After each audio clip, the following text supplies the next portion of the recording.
political arena later on in life. A good friend of mine, Musa Moore, as well, producer for Mobb Deep. He's into politics up in New York. Shout out to Moose. And a lot of us now, we're moving in that arena, and hip hop is such an amazing platform because we're very political from day one, with Public Enemy and different groups that were in that vein sharing the message of the people. And now to put yourself in a position to actually, make a change and to be a instrument of change for the people is exciting as well. Yeah, I mean, we definitely need to give the callers the number. The number is 1-800-450-7876. That's if you want to ask us a question about the CBC and some of the events, or if you've participated in some of the events on the CBC and you just want to share some of your experiences, definitely give us a call. Again, at 1-800-450-7876. And also, this is a technology talk show, so if you have any technical questions pertaining to cell phones, pertaining to your computer, a lot of people are trying to decide, do they need a laptop or a netbook or whatever, and feel free to give us a call here. Again, the number is 1-800-450-7876.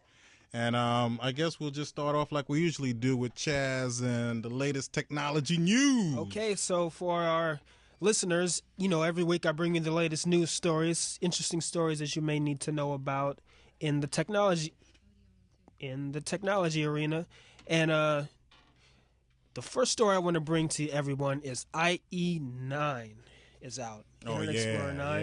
Yeah. Hearing about that. Yeah, I'm not really a big IE fan. I'm a big Firefox fan, personally. Mm-hmm. But there's a lot of people out there still using IE. Mm-hmm. And they have the new version 9. Let me just go through a couple of the features that are out.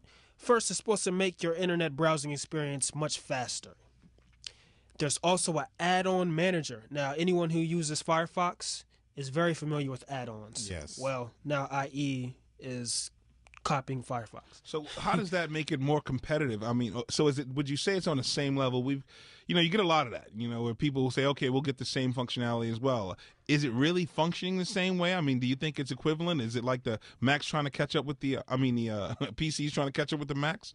I'm going to assume that there's a lot more add-ons for Firefox or better add-ons for Firefox than for IE. So I'm not going to make that switch back over to IE9 yet. Yeah, I mean, I guess what IE is also trying to do is that they're trying to capture some of the market that they've lost because of Firefox and Chrome. Right.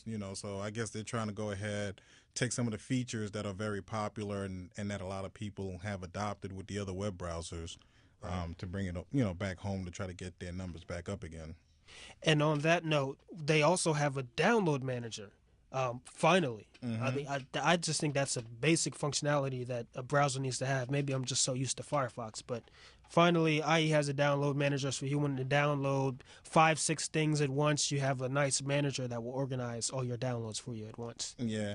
It seems like Microsoft has been behind the curve a lot. Yeah. I mean, with their cell phone, with the Windows Mobile, basically I guess the new Windows Mobile 7 is coming out like in a few months, like maybe in October, and they were dealing with the old Windows Mobile software that didn't have like the touchscreen aspect. Right. And it seems with Windows 7, it took them a while to get to this point, and now, with the web browser. So, I don't know. It seems like they're behind the curve. They're not very innovative. Well, that's IE9. You guys can decide. So IE9, is that the way to go? We'll give it a shot, and see what happens. I mean, usually what happens with these applications anyway is we find a bug and then it all goes to hell anyway. So. Especially with Microsoft. Especially with the Microsoft. What else? What else is popping? All right. I also picked this news story out because it was particularly interesting to me.